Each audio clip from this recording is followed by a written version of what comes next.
Friends, most welcome in my YouTube channel name nursing discussion medical centre. और आज की video में हम स्ट्रोक के बारे में देखेंगे कि स्ट्रोक बेसिकली होता क्या है। सो बिना समय गवाए चलिए स्टार्ट करते हैं।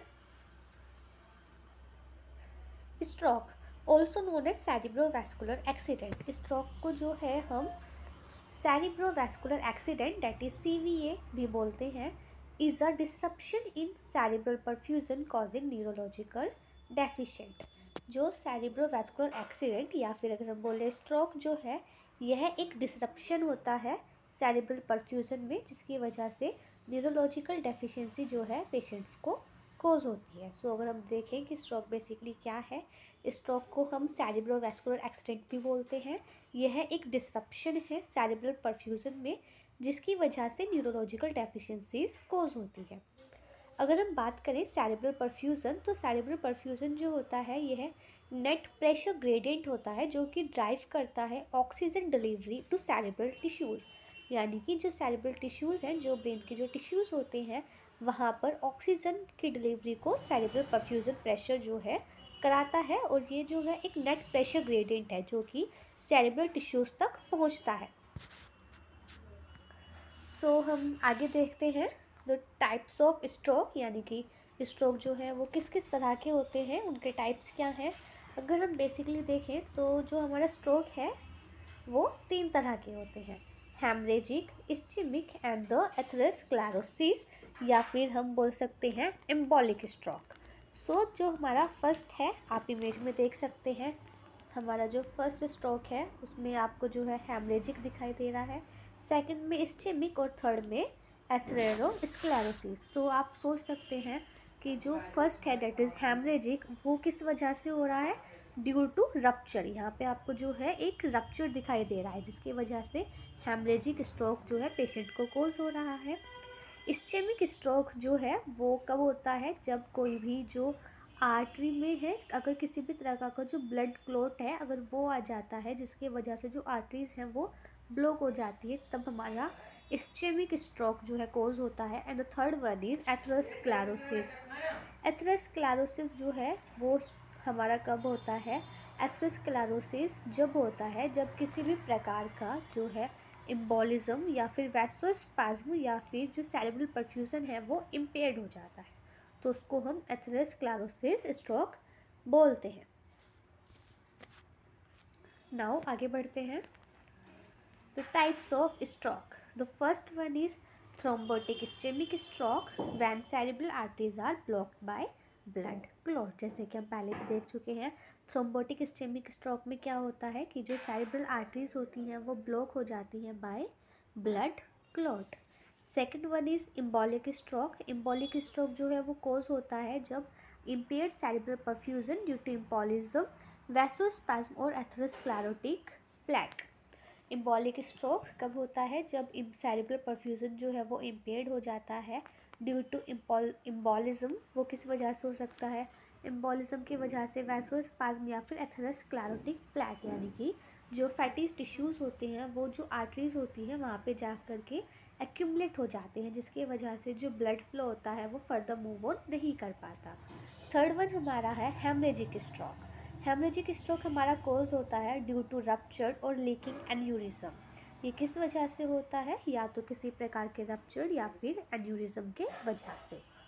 इंट्रावेनस मालफॉर्मेशन की वजह से भी हेमरेजिक स्ट्रोक कोज हो सकता है, या फिर किसी भी प्रकार का ब्लीडिंग डिसऑर्डर और आर्टरियल रप्चर और ट्रॉमा, जिसकी वजह से जो हेमरेजिक स्ट्रोक है वो कोज हो सकता है। Most of the intracerebral haemorrhages are arterial in origin. ज़्यादातर जो इंट्रासेरेब्रल हेमरेजेस होते हैं वो किस तरह के होते हैं, वो आर्टेरियल, यानी कि उनके जो है वो हमें कहाँ पे देखने के लिए मिलते हैं, आर्टरीज में हमें ज़्यादातर देखने के लिए मिलते हैं। Severe explosive headache is the characteristic of haemorrhagic stroke. Severe यानी कि जो है बहुत ही ज़्यादा तीव्र गति में जो है जो पेशेंट है उसको हेडेक होगा, उसको सर में दर्द होगा। ये जो है एक कैरेक्टरिस्टिक है किसकी, हेमरेजिक स्ट्रोक की। अगर हम बात करें कि बेसिकली हमें इनमें क्या क्या सिम्टम्स दिखाई देंगे, तो जो हमारा फर्स्ट वन है दैट इज़ थ्रोम्बोटिक स्ट्रोक, इसमें जो है टिपिकली हमें जो है किसी भी प्रकार का जो है डिक्रीज लेवल ऑफ कॉन्शियसनेस नहीं देखने के लिए मिलेगा with in first 24 hours. Symptoms जो होंगे वो धीरे धीरे जो है वर्स होते जाएंगे, यानी कि जो इन्फेक्शन है वो धीरे धीरे ज़्यादा बढ़ता जाएगा और जो एडिमा है वो इसमें इंक्रीज़ हो जाता है। नाउ अगेन आप जो है इस इमेज में देखिए, इसमें आपको जो है कॉमन टाइप्स ऑफ स्ट्रोक दिखाए गए हैं। फर्स्ट वन में हमारा हेमरेजिक, सेकंड में ischaemic and the third one is atherosclerotic. So जो फर्स्ट वन है हेमरेजिक, अगर हम इसमें बात करें तो ये किस वजह से होगा, हेमरेजिक स्ट्रोक होगा या तो किसी भी रप्चर की वजह से या फिर लीकिंग एन्यूरिज्म, ब्लीडिंग डिसऑर्डर या फिर आर्टरी रप्चर या फिर किसी भी ट्रॉमा की वजह से जो है हेमरेजिक स्ट्रोक जो है कॉज हो सकता है। हेमरेजिक स्ट्रोक में अगर हम सिम्टम्स की बात करें तो इसके जो सिम्टम्स होंगे वो सडन ऑनसेट होंगे। जो सिम्टम्स होंगे वो प्रोग्रेस करेंगे over minute to hours due to ongoing bleeding. इसमें जो हमें ब्लीडिंग बेसिकली देखने के लिए मिलेगी।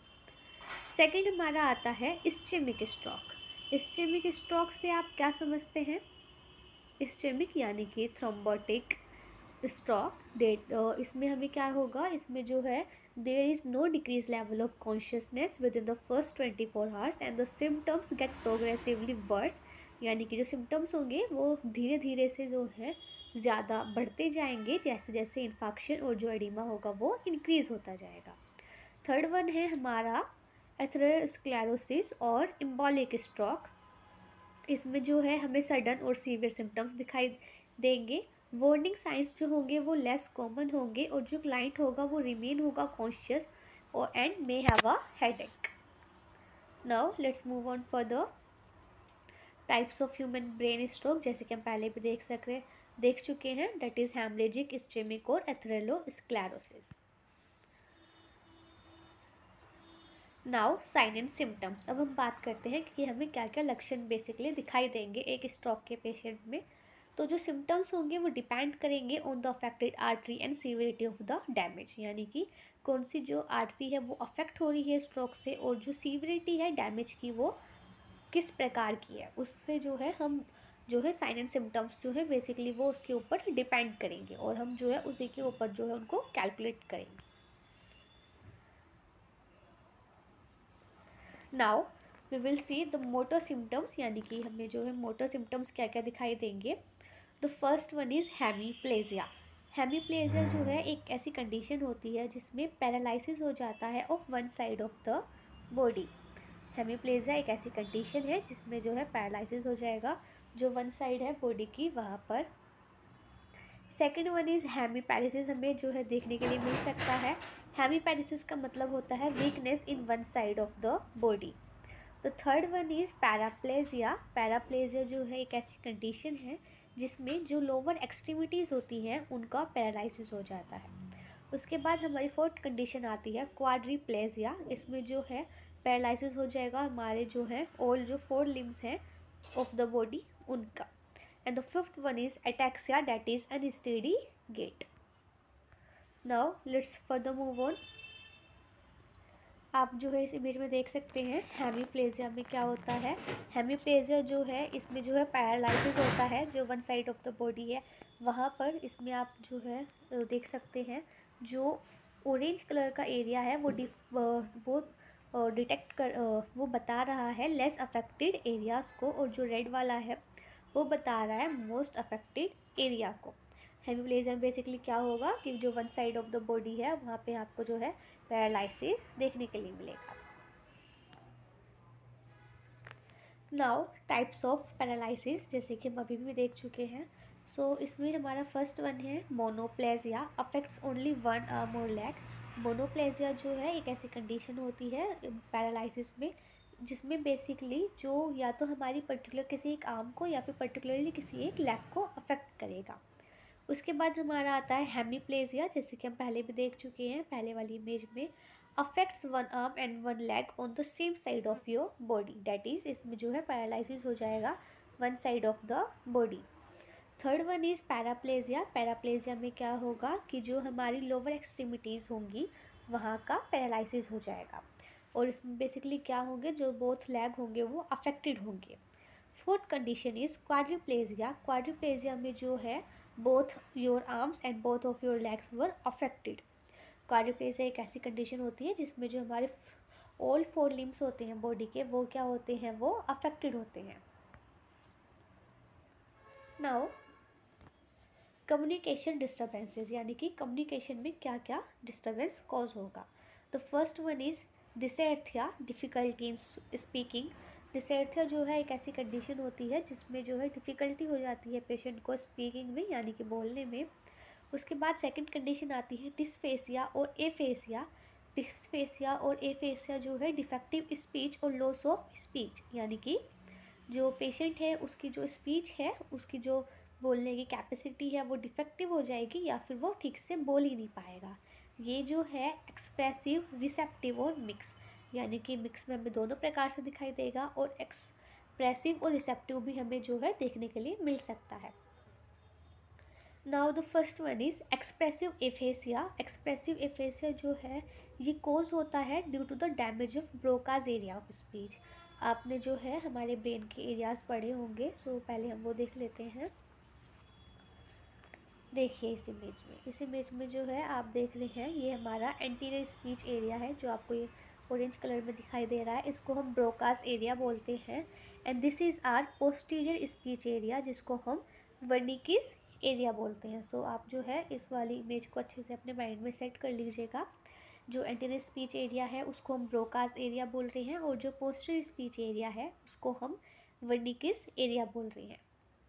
सो कम्युनिकेशन डिस्टर्बेंस में जो एक्सप्रेसिव एफेसिया है इसमें क्या होगा, जो ब्रोकास एरिया है यानी कि जो एंटीरियर स्पीच एरिया है वहाँ का जो है डैमेज हो जाएगा। यह इस कंडीशन में बेसिकली क्या होगा कि जो क्लाइंट है can understand what others are communicating but can't communicate back, यानी कि जो पेशेंट होगा वो बात तो समझ पाएगा कि दूसरे लोग क्या बोल रहे हैं, बट वो उनसे जो है दोबारा से खुद से बात नहीं कर पाएगा। यानी कि जो सामने वाले लोग बात कर रहे हैं वो उसको अच्छे से समझेगा बट वो उनके साथ में बात खुद से नहीं कर पाएगा। तो second condition is receptive aphasia. Receptive aphasia में जो है वर्निकीज एरिया जो होता है टेम्पोरल लोब, वो बेसिकली इसमें अफेक्ट होती है। इस कंडीशन में जो क्लाइंट होगा is unable to understand spoken और रिटन वर्ड, यानी कि जो रिसेप्टिव एफेसिया है उसमें जो क्लाइंट होगा वो जो लोग बात कर रहे हैं वो भी वो समझ नहीं पाएगा और ना ही वो उनके साथ ठीक से बात कर पाएगा।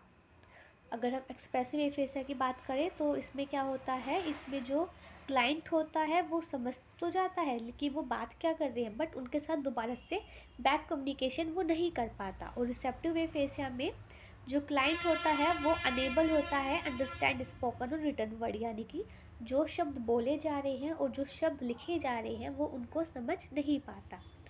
उसके बाद हमारा कम्युनिकेशन डिस्टर्बेंसेस में ही हमारा 5th पॉइंट आता है एप्रेक्सिया। ये जो है इनएबिलिटी होती है to perform previously learn activities. Apraxia एक ऐसी कंडीशन है जो कि आपने उसमें भी पढ़ी होगी मेडिकल साइकेट्रिक कंडीशन में। सो उसमें क्या होता है, इनएबिलिटी हो जाती है कि जो पर्सन होता है जो प्रीवियसली लर्न एक्टिविटीज़ होती हैं उनको ठीक से जो है परफॉर्म नहीं कर पाता, यानी कि उसको जो एक्टिविटीज़ पहले याद थी वो उनको भी नॉर्मल उसमें नहीं कर पाता।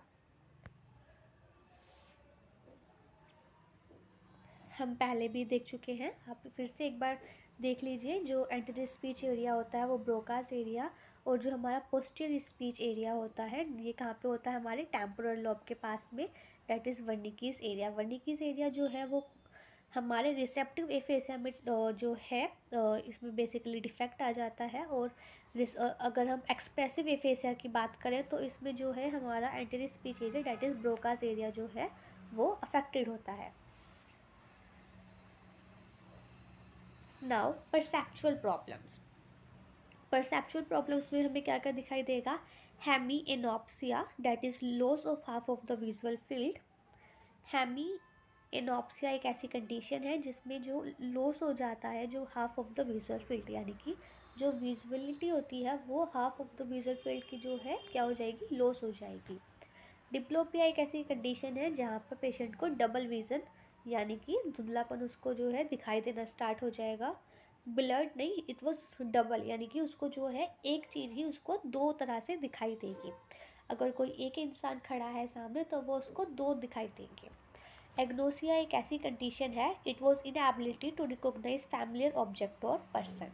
एग्नोसिया अगर हम देखें तो मतलब जो पर्सन होगा वो अपने ही लोगों को पहचान नहीं पाएगा, और जो उससे जुड़ी हुई चीज़ें हैं या वस्तुएं हैं उनको भी वो पहचानने से मना कर देगा। Now treatment. अब हम बात करते हैं कि बेसिकली हम क्या ट्रीटमेंट करेंगे। सो एंटीकोगुलेंट्स जो होते हैं वो कॉन्ट्रा इंडिकेटेड होते हैं in patients with haemorrhagic stroke but useful in non haemorrhagic stroke. अगर हम बात करें तो जो हैमरेजिक स्ट्रोक के पेशेंट होते हैं उनमें हम एंटीकोगुलेंट्स को कॉन्ट्रा इंडिकेट करते हैं, but in case of non haemorrhagic stroke यानी कि थ्रोम्बोटिक और एम्बोलिक स्ट्रोक में जो है हम एंटीकोगुलेंट्स दे सकते हैं।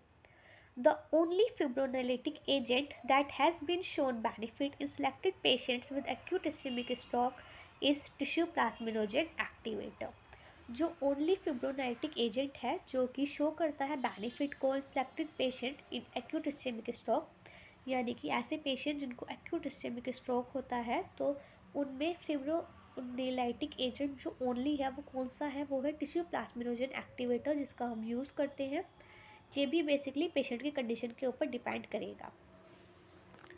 NIH स्ट्रोक यानी कि national institute of health stroke scale या फिर national institute of health score scale, NIHSS stands for national institute of health stroke scale, जो है done to ascertain the need of thrombolysis. आप जो है इसका भी जो है हम कर सकते हैं ताकि हम जो है नीड ऑफ थ्रोम्बोलाइसिस को असेस कर सकें। सर्जिकल इवैक्यूएशन ऑफ क्लॉट और हीमोटोमा रिलीव्स इंक्रीज्ड ICP। जो इंक्रीज्ड इंट्राक्रेनियल प्रेशर होता है उसको रिलीव करने के लिए हम सर्जिकल इवैक्यूएशन भी कर सकते हैं क्लॉट और हीमेटोमा का। Carotid endarterectomy remove plaques. जो कैरोटिड एंडार्टेक्टोमी होती है वो क्या करती है, वो प्लैक्स को रिमूव करती है।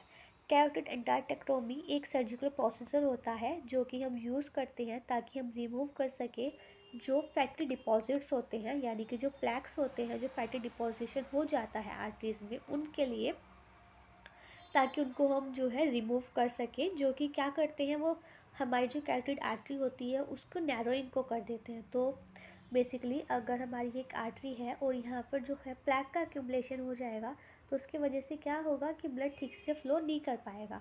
तो इसमें हम क्या करते हैं, इसमें बेसिकली जो हमारा फैटी डिपोजिशन होता है उसको हम रिमूव कर देते हैं। जो कैरोटिड आर्टरीज होती है वो हमारी मेन ब्लड वेसल होती है जो कि सप्लाई करती है हेड और नेक में। Anticonvulsants to prevent seizures and analgesics to control pain. इसके अलावा जो एंटी कन्वर्जल्स होते हैं उनका हम यूज़ कर सकते हैं ताकि हम सीजर को प्रिवेंट कर सकें, एंड ऑल्सो ताकि जो एनाल्जेसिक्स हैं उनको हम यूज़ करते हैं ताकि इन केस ऑफ पेन, अगर पेशेंट को पेन हो रहा है तो हम एनाल्जेसिक्स का यूज़ करते हैं। नाउ की नर्सिंग इंटरवेंशंस। क्या क्या हमें जो है बीइंग अ नर्स क्या क्या जो है नर्सिंग की प्लानिंग होनी चाहिए और वो क्या क्या इंटरवेंशंस उनको करने चाहिए। सो फर्स्टली असिस LOC यानी कि लेवल ऑफ कॉन्शियसनेस। जो नर्स हैं उनको क्या करना है, उनको लेवल ऑफ कॉन्शियसनेस को असिस करना है। ICP यानी कि इंट्राक्रेनियल प्रेशर और जो वाइटल साइंस है पेशेंट के उनको रेगुलरली मॉनिटर करते रहना है। Bleeding is the most common side effect of tissue plasminogen activator. In case अगर हम किसी भी पेशेंट में टिश्यू प्लाज्मिनोजन एक्टिवेटर का यूज़ कर रहे हैं तो आपको जो है ध्यान रखना है कि उनका जो मोस्ट कॉमन साइड इफ़ेक्ट होता है वो ब्लीडिंग होता है।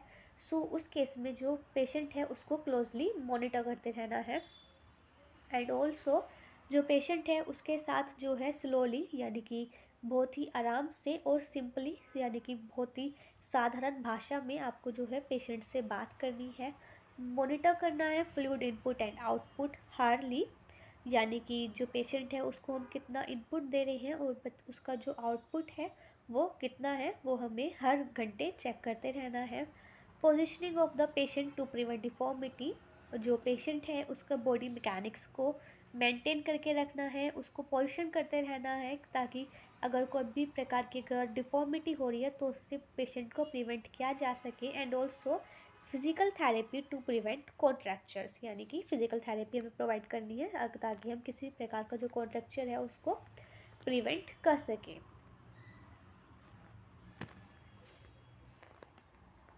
नाउ यूनिलेटरल नेग्लेक्ट और नेग्लेक्ट सिंड्रोम। यूनिलेटरल नेग्लेक्ट और नेग्लेक्ट सिंड्रोम जो है वो हमें उन पेशेंट्स में दिखाई देता है who is unaware about the existence of paralysed part, यानी कि ऐसे पेशेंट्स जिनको पैरालिसिस हो चुका है और वो अनअवेयर है कि उनका जो बॉडी है या फिर बॉडी का कोई पार्ट है जो पैरालाइज हो चुका है। तो ये बेसिकली हमें किन पेशेंट्स में दिखाई देता है? seen in stroke patients who is unaware about the existence of paralyzed part। और ये क्या होता है? ये यूनिलेटरल नेग्लेक्ट और नेग्लेक्ट सिंड्रोम होता है। नेग्लेक्ट सिंड्रोम जो है इसमें बेसिकली जो क्लाइंट होते हैं वो अनअवेयर हो जाते हैं of the existence of his और हर पैरालाइज साइट, यानी कि unilateral neglect which places the client at risk for injury. और ये इसके वजह से जो क्लाइंट होता है वो किस में आ जाता है? एक इंजरी के जो है रिस्क में आ जाता है। इस केस में हमें क्या करना है? हमें क्लाइंट को जो है टीच करना है to touch and use both sides of the body, कि उसको जो है अपनी दोनों साइड्स जो है बॉडी के उनको यूज़ करते रहना है। नाउ थैंक यू, आज की वीडियो में बस इतना ही एंड आई होप कि आपको ये वीडियो पसंद आई होगी। इन केस अगर आपको इसमें किसी प्रकार का डाउट आता है then let me know in the comment section. मैं कोशिश करूँगी कि आपके क्वेश्चंस का आंसर दे सकूँ। एंड आज की वीडियो में बस इतना ही। Thank you.